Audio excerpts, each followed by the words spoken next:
नमस्कार, मैं हूं खुशबू पांडे। स्वागत है आपका हमारे खास कार्यक्रम जनता सरकार में, जिसमें हम बात करेंगे सत्ता के सिंहासन से लेकर जनता के सरोकार तक। साथ ही हम आपको बताएंगे प्रदेश सरकार की हर उस योजना के बारे में जिनका सीधा संबंध हरियाणा की जनता से है। जो योजनाएं प्रदेश के विकास को नई गति प्रदान करेंगी और हरियाणा की जनता का चहुमुखी विकास भी करेंगी, ताकि प्रदेश की जनता तरक्की की राह पर आगे बढ़े और हरियाणा प्रदेश निरंतर उन्नति की नई ऊंचाइयों को छूता हुआ प्रगतिशील रहे। तो अगले 30 मिनट तक बने रहिए हमारे साथ और देखते रहिए जनता सरकार।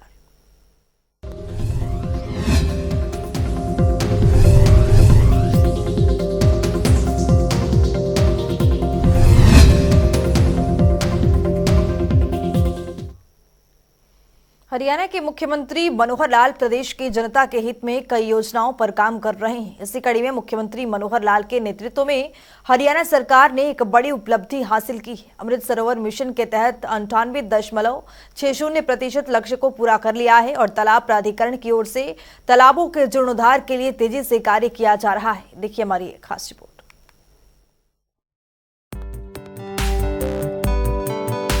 हरियाणा प्रदेश का कोना कोना विकास की राह पर अग्रसर हो रहा है।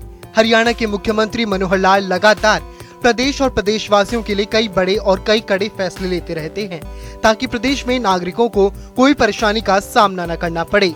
इसी कड़ी में मुख्यमंत्री मनोहर लाल के नेतृत्व में हरियाणा सरकार ने एक बड़ी उपलब्धि हासिल की है, जहां अमृत सरोवर मिशन के तहत 98.60% लक्ष्य को पूरा कर लिया है, जिसके तहत प्रदेश में कुल 1650 अमृत सरोवर बनाए जाने हैं और जिनमें से कुल 1627 अमृत सरोवरों का निर्माण पूर्ण हो गया है। इनमें 558 मॉडल पॉइंट के साथ साथ 1059 मनरेगा पॉइंट शामिल हैं।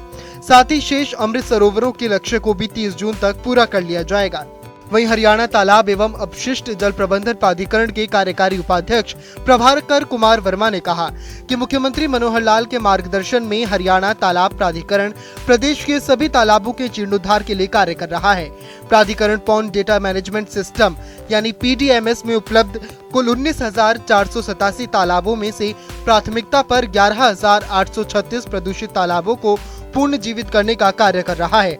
उन्होंने बताया कि प्राधिकरण ने अपने वार्षिक योजना वर्ष 2024-25 तक 6,680 तालाबों के जीर्णोद्धार का लक्ष्य रखा गया है। इसके साथ ही अमृत सरोवर मिशन के तहत प्रदेश के हर जिले में 75 अमृत सरोवर बनाए जाएंगे, जिसे 30 जून तक पूरा कर लिया जाएगा। वहीं मुख्यमंत्री मनोहर लाल ने अमृत सरोवर के कार्य को एक नई एवं अनूठी दिशा देते हुए इन्हें अमृत प्लस एवं अमृत प्लस 3 चरणों में विभाजित करने के निर्देश दिए हैं। वहीं कार्यकारी उपाध्यक्ष ने जानकारी देते हुए बताया कि अमृत फेज के अंतर्गत अमृत सरोवर मिशन के 4 मापदंडों के अनुसार सभी 1650 तालाबों को 30 जून तक पूर्ण किया जाना है और अमृत प्लस फेज में पहले चरण में पूर्ण सभी सरोवरों को प्राधिकरण के आदर्श सरोवर के बाकी बचे 7 मापदंडों के अनुसार 15 अगस्त 2023 तक पूरा किया जाना है। साथ ही अमृत प्लस फेज में दूसरे चरण के अंतर्गत पूर्ण सरोवरों को प्रदेश के लिए आय का स्रोत बनाने की योजना है। इसके लिए मुख्यमंत्री के निर्देशानुसार प्राधिकरण ने मत्स्य पालन विभाग और मिकाडा को प्रत्येक जिले में न्यूनतम 5 तालाबों का चयन कर 30 जून तक भेजने के निर्देश दिए गए हैं। इसके साथ ही पर्यटन विभाग को भी अमृत प्लस की सूची में से 25 एकड़ या उससे बड़े 15 सरोवरों को पर्यटन गतिविधि बढ़ाने के लिए कार्य करने को कहा गया है। इसके साथ ही कार्यकारी उपाध्यक्ष ने प्राधिकरण की उपलब्धियों की जानकारी देते हुए बताया कि आदर्श तालाबों के कारण ग्रामीणों के जनजीवन में बदलाव आया है। आदर्श तालाबों के चारों ओर वृक्षारोपण के कारण पर्यावरण में भी सुधार हुआ है। चलिए ग्राफिक्स के जरिए समझते हैं। हरियाणा की मनोहर सरकार अमृत सरोवर मिशन के तहत 98.60% लक्ष्य किया पूरा। मुख्यमंत्री मनोहर लाल के मार्गदर्शन में तालाब प्राधिकरण तेजी से कर रहा कार्य। तालाबों के जीर्णोद्धार का लक्ष्य 30 जून तक 100% होगा पूरा। प्राधिकरण की ओर से की जा रही विभिन्न गतिविधियों का हो रहा सकारात्मक असर। वर्ष 2022-23 में तालाबों की जल क्षमता में 1594 करोड़ लीटर की हुई वृद्धि। रिचार्जिंग में 956 करोड़ लीटर की हुई वृद्धि। मछली पालन, सूक्ष्म सिंचाई एवं पर्यटन योजनाओं के कारण प्रदेश में आय का बनेगा स्रोत। वर्ष 2023-24 और 24-25 तक इनमें 6191 करोड़ लीटर और 3056 करोड़ का लक्ष्य। सिंचाई के लिए कैनाल के जल पर निर्भरता हुई कम।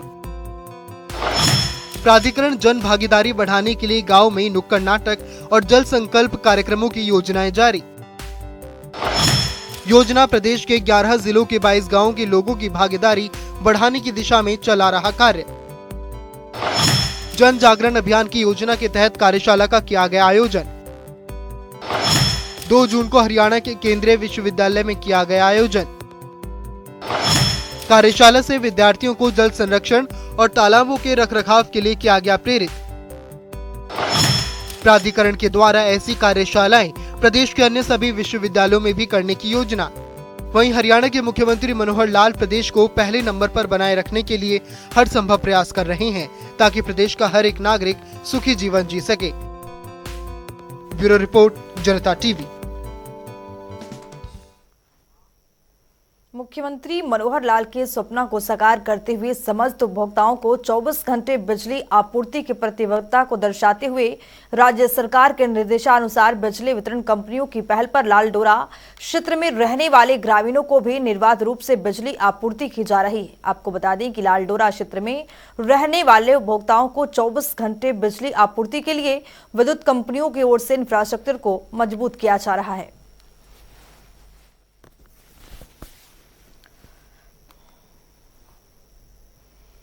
हरियाणा वो प्रदेश जिसकी गिनती देश के अग्रणी राज्यों में की जाती है। हरियाणा की ये छवि वर्तमान शासन में और भी ज्यादा मजबूत हुई है क्योंकि यहाँ के नागरिकों और व्यवस्थाओं के बीच सुगमता के वो रास्ते गढ़े गए हैं जहां से होकर नागरिकों को उन तमाम कल्याणकारी योजनाओं और सेवाओं का लाभ प्राप्त हो रहे हैं जिनके वो हकदार है। इसी कड़ी में मनोहर सरकार ने गरीब और जरूरतमंदों के विकास के लिए मुख्यमंत्री अंत्योदय परिवार उत्थान योजना की शुरुआत की है। इस योजना के लिए परिवारों के पहचान पत्र के जरिए लोगों को लाभ मिल रहा है और गरीब जरूरतमंदों को विकास के पथ पर आगे बढ़ाने के लिए उन्हें प्रोत्साहित किया जाता है। देखिए हमारी एक खास रिपोर्ट। हरियाणा के मुख्यमंत्री मनोहर लाल के कुशल नेतृत्व में हरियाणा प्रदेश विकास के पथ पर अग्रसर हो रहा है। मुख्यमंत्री का सोच है कि योजनाओं का लाभ प्रदेश के हर एक नागरिक तक पहुंचे। इसी कड़ी में हरियाणा के मुख्यमंत्री मनोहर लाल ने मुख्यमंत्री अंत्योदय परिवार उत्थान योजना की शुरुआत। इस योजना के तहत कौशल विकास, स्वरोजगार और रोजगार सृजन की शुरुआत की ओर कदम बढ़ाया गया है ताकि अंत्योदय परिवारों की न्यूनतम वार्षिक आय 1 लाख से 1,80,000 तक प्रति वर्ष बढ़ाई जा सके। मुख्यमंत्री के इस दूरगामी सोच से प्रदेश के लोगों का निरंतर विकास सुनिश्चित हुआ है। इस योजना का शुभारंभ मुख्यमंत्री मनोहर लाल ने साल 2022 में गुरु रविदास की 644वीं जयंती के अवसर पर किया था। अपना मुख्यमंत्री अंत्योदय परिवार उत्थान योजना, इस योजना पर जो हमारा काम हुआ है, 2 हमारे जो फेज में मेले लग चुके हैं। तीसरे फेज को इसी महीने हमने शुरू करना है। जो 2 फेज के रिजल्ट्स हैं उसकी समीक्षा की गई है क्योंकि कई हिस्सों में काम करना पड़ता है। मेले लगाना, परिवारों की पहचान करना और डिपार्टमेंट्स के माध्यम से उनको योजनाएं बताना, उसको अप्रूव करना, फिर बैंक से उनकी सहायता करवाना, बैंक के माध्यम से कितने लोगों को लोन मिलेगा, फिर उन्होंने डिस्बर्समेंट और डिस्बर्समेंट के बाद भी वो लोग अपना उचित काम कर सकें तो ऐसे डिपार्टमेंट की ओर से उनके ऊपर एक ऐसी टीम, संरक्षकों की टीम हम लगाते हैं ताकि जिस काम के लिए किसी व्यक्ति ने पैसा लिया है उसका ठीक उपयोग करे और अपनी आय बढ़ाए। तो इस सारे पर कंप्रिहेंसिव विचार हमने किया है और इसका लाभ हमको मिल रहा है। जो 1 लाख का हमने टारगेट किया था उसमें से लगभग 50,000 परिवार पिछले 2 बार के जो हमारे मेले लगे हैं उसके अंदर चिन्हित किया गया जिनको ये लाभ दिलाया जाएगा। अगला जो फेज़ है इस महीने की 10 तारीख से उसको तीसरे फेज को हम शुरू करेंगे ताकि ये तीसरा फेज भी महीने के अंत तक।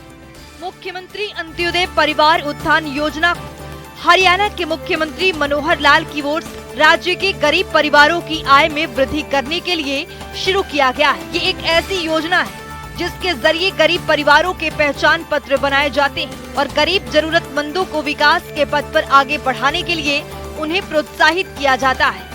यही नहीं, हरियाणा अंत्योदय परिवार उत्थान योजना के तहत कुछ परिवारों को चयन भी किया जाता है जिनकी आय को बढ़ाने के लिए सरकार की ओर से हर संभव प्रयास करने की पूरी रूपरेखा भी तैयार की जाती है, जिसके तहत इन सभी परिवारों को विभागीय योजनाओं के बारे में जानकारी प्रदान की जाती है और इसमें आवेदन करवाने के लिए भी एक ऐप का शुभारंभ किया गया है। तो चलिए अब ग्राफिक्स के जरिए समझते हैं हरियाणा सरकार परिवार स्तर पर आर्थिक सहायता के लिए तत्पर। 1 लाख सालाना से कम आय वाले परिवारों के बनते हैं परिवार पहचान पत्र। परिवारों को गरीबी रेखा से ऊपर उठाने का किया जा रहा है प्रयास।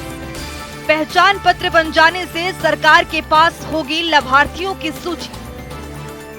सरकार की ओर से सूची के जरिए लाभार्थियों के उत्थान का प्रयास जारी। सरकार की ओर से बेरोजगार नागरिकों को कौशल विकास प्रशिक्षण किए जाते हैं प्रदान। राज्य के लगभग 1 लाख परिवारों को योजना का मिल रहा है लाभ। 8,000 से 9,000 प्रति माह की आय वाले परिवारों के लिए किए जाते हैं ज्यादा प्रयास। शिरोमणि गुरु रविदास जी के 644वीं जयंती के अवसर पर योजना की शुरुआत। सीएम मनोहर लाल ने वीसी के जरिए की हरियाणा अंत्योदय परिवार उत्थान योजना की घोषणा। हरियाणा के नागरिकों को आत्मनिर्भर और सशक्त बनाना है योजनाओं का उद्देश्य। हरियाणा में योजना के लागू होने के बाद से बेरोजगारी दरों में गिरावट आई। राज्य के गरीब नागरिकों को योजना के तहत मिल रहे हैं रोजगार के अवसर। योजना के जरिए राज्य के गरीब परिवारों को दिया जा रहा है ज्यादा धन कमाने का लाभ। अंत्योदय परिवार उत्थान योजना के जरिए गरीब भी हो सकते हैं विकसित। हरियाणा अंत्योदय परिवार उत्थान योजना के पोर्टल के बारे में दी जा रही जागरूकता। योजना के जरिए कम आय वाले परिवारों की वित्तीय सहायता होती है प्राथमिकता। सरकार की ओर से हरियाणा राज्य में पैदा होते हैं रोजगार के नए अवसर। वार्षिक आय 1 लाख से कम वाले परिवारों को मिलती है आय में वृद्धि के अवसर। सरकार की ओर से स्वरोजगार के लिए ब्याज मुक्त ऋण देने की व्यवस्था। वहीं मुख्यमंत्री अंत्योदय परिवार उत्थान योजना के तहत प्रदेश के 1 लाख से ज्यादा गरीब परिवारों की आय बढ़ाने का लक्ष्य निर्धारित किया गया है, जिसमें से पहले 2 चरणों में आयोजित अंत्योदय मेलों में लगभग 50,000 से ज्यादा परिवारों को बैंकों के माध्यम से ऋण उपलब्ध करवाया गया है। तो चलिए अब ग्राफिक्स के जरिए समझते हैं। आवेदक हरियाणा का स्थायी निवासी होना चाहिए। उम्मीदवार की वार्षिक आय 1 लाख से अधिक नहीं होनी चाहिए। आवेदक गरीबी रेखा से नीचे जीवन यापन कर रहे हो। तो चलिए ग्राफिक्स के जरिए समझते हैं कि आवेदक के लिए महत्वपूर्ण दस्तावेज क्या क्या हो सकता है। Aadhaar card, ration card, passport size photograph, स्थायी प्रमाण पत्र, मोबाइल नंबर, परिवार पहचान पत्र। वहीं इस योजना के तहत हरियाणा के सरकारी महकमों, बोर्ड निगमों और सरकारी संस्थाओं में फिर से अनुबंध आधार पर कर्मचारियों की भर्ती होगी।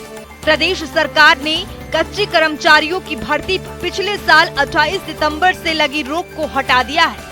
कच्ची नौकरियों में गरीब परिवारों को युवाओं को प्राथमिकता दी जाएगी और नौकरी के लिए अंत्योदय परिवार की सूची में शामिल परिवारों, सक्षम युवाओं और जरूरतमंद लोग जिनके परिवारों की वार्षिक आय 1,80,000 रुपए से कम है, उन्हें भी प्राथमिकता दी जाएगी। तो चलिए अब ग्राफिक्स के जरिए समझते हैं कि योजनाओं के तहत शामिल विभाग कौन कौन से हैं। Haryana red cross society, Haryana राज्य बाल भवन परिषद, महिला विकास निगम, पिछड़े वर्ग एवं आर्थिक रूप से कमजोर वर्ग कल्याण निगम हरियाणा, कौशल विकास मिशन, अनुसूचित जाति एवं वित्तीय विकास निगम, सूक्ष्म लघु एवं मध्यम उद्यम निदेशालय, शहरी स्थानीय निकाय विभाग, विकास एवं पंचायत विभाग, रोजगार विभाग, मत्स्य पालन विभाग, बागवानी विभाग, पशुपालन और डेयरी विभाग, ग्रामीण विकास विभाग, सूचना प्रौद्योगिकी मंत्रालय। वहीं हमारे देश में काफी ऐसे लोग हैं जो आर्थिक स्थिति कमजोर होने के कारण अपना जीवन अच्छे से यापन नहीं कर सकते और ऐसे में उन्हें काफी कठिनाइयों का भी सामना करना पड़ता है। इसके चलते मुख्यमंत्री मनोहर लाल की ओर से हरियाणा अंत्योदय परिवार उत्थान योजना का आरंभ किया गया है। इस योजना के माध्यम से गरीब जरूरतमंदों की जीवन स्तर ऊपर उठाने में काफी हद तक राहत मिलेगी और उन्हें विभिन्न प्रकार के रोजगार के अवसर भी प्रदान होंगे। ब्यूरो रिपोर्ट, जनता टीवी।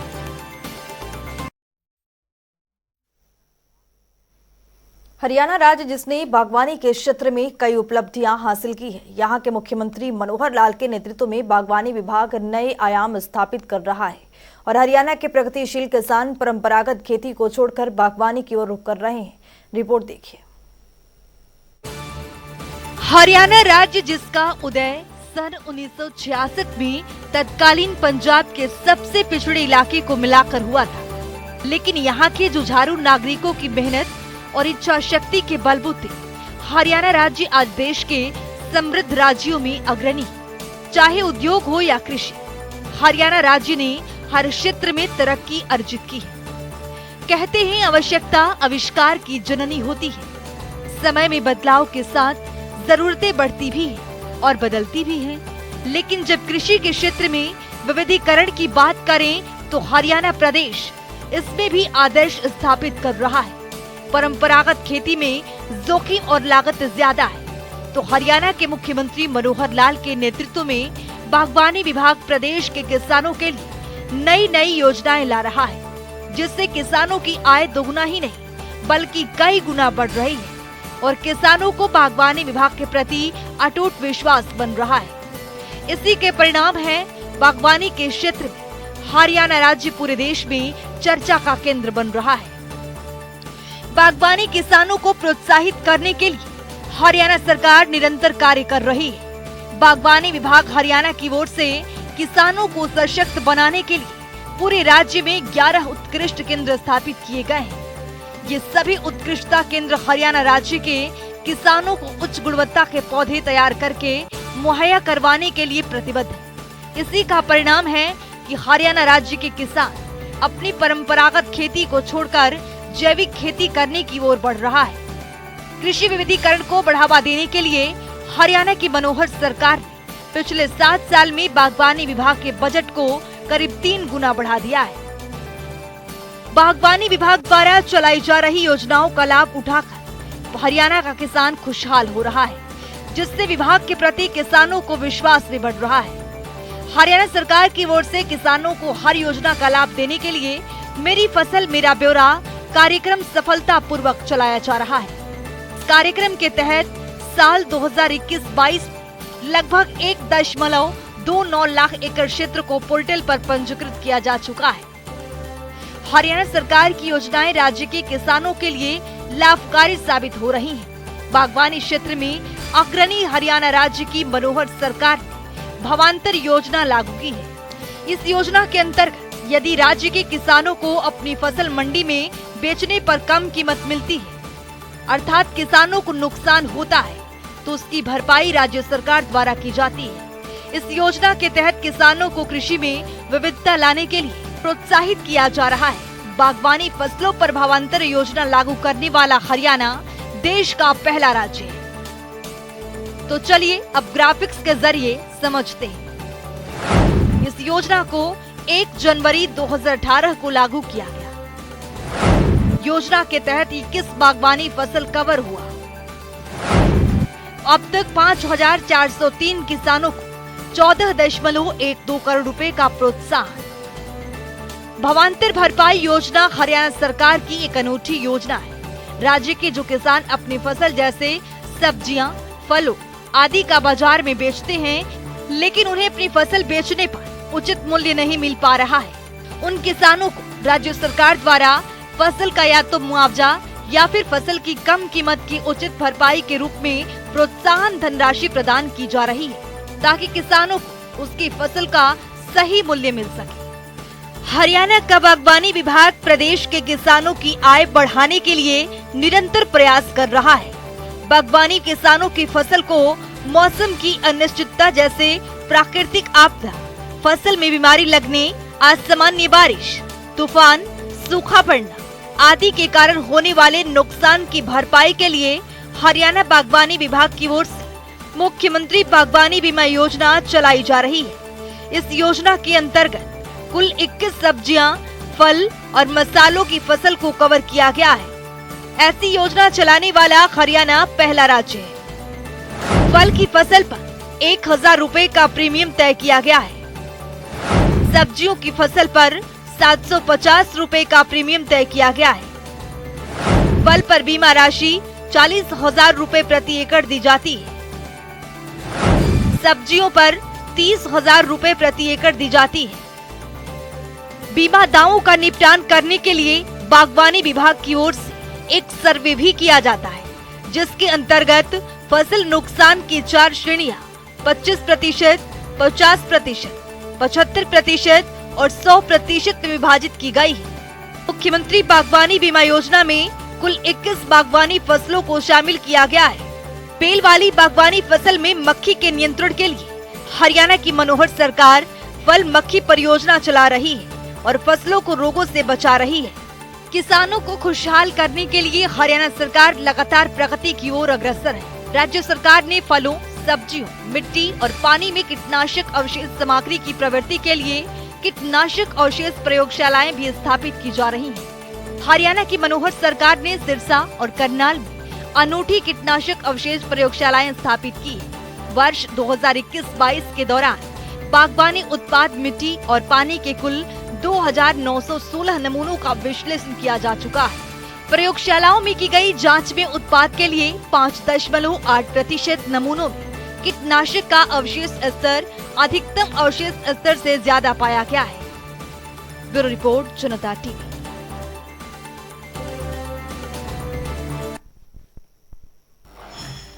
फसल अवशेष प्रबंधन के लिए संकल्पबद्ध हरियाणा सरकार 23 जुलाई 2023 तक कर सकते हैं कृषि यंत्रों के लिए आवेदन। तो आपको बता दें कि 50% सब्सिडी व्यक्तिगत श्रेणी में आएगी। तो वहीं आपको बता दें कि टोल फ्री नंबर भी यहां पर जारी किया गया है। अधिक जानकारी के लिए यहां पर टोल फ्री नंबर जारी किया गया है। तो वहीं आपको बता दें कि उप कृषि निदेशक सहायता कृषि अभियंता के कार्यालय में संपर्क भी कर सकते हैं। तो चलिए अब जान लेते हैं आज के सवाल का विजेता कौन है।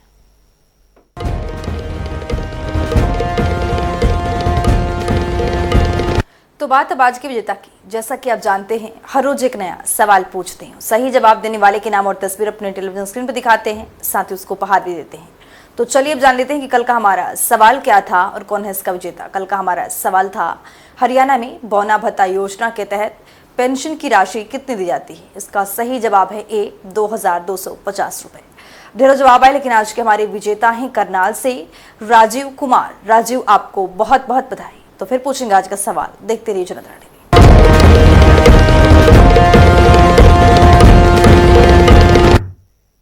तो वक्त हो गया है आज के सवाल का। तो चलिए अब जान लेते हैं आज के सवाल में क्या कुछ है।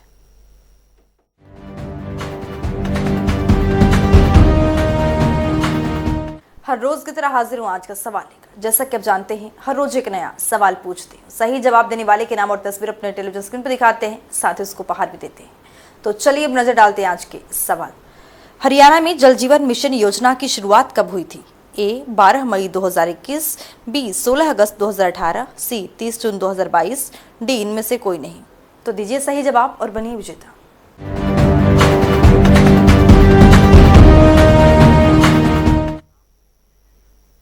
तो इस खास कार्यक्रम के जरिए हमारा मुख्य उद्देश्य है हरियाणा सरकार की कल्याणकारी योजनाओं की जानकारी और उसका लाभ प्रदेश के हर एक नागरिक तक पहुंचाना है। क्योंकि जब प्रदेश का हर एक नागरिक समृद्ध और खुशहाल होगा, तभी प्रदेश विकास के पथ पर आगे बढ़ेगा। हमारे खास कार्यक्रम जनता सरकार में आज के लिए इतना ही। नमस्कार।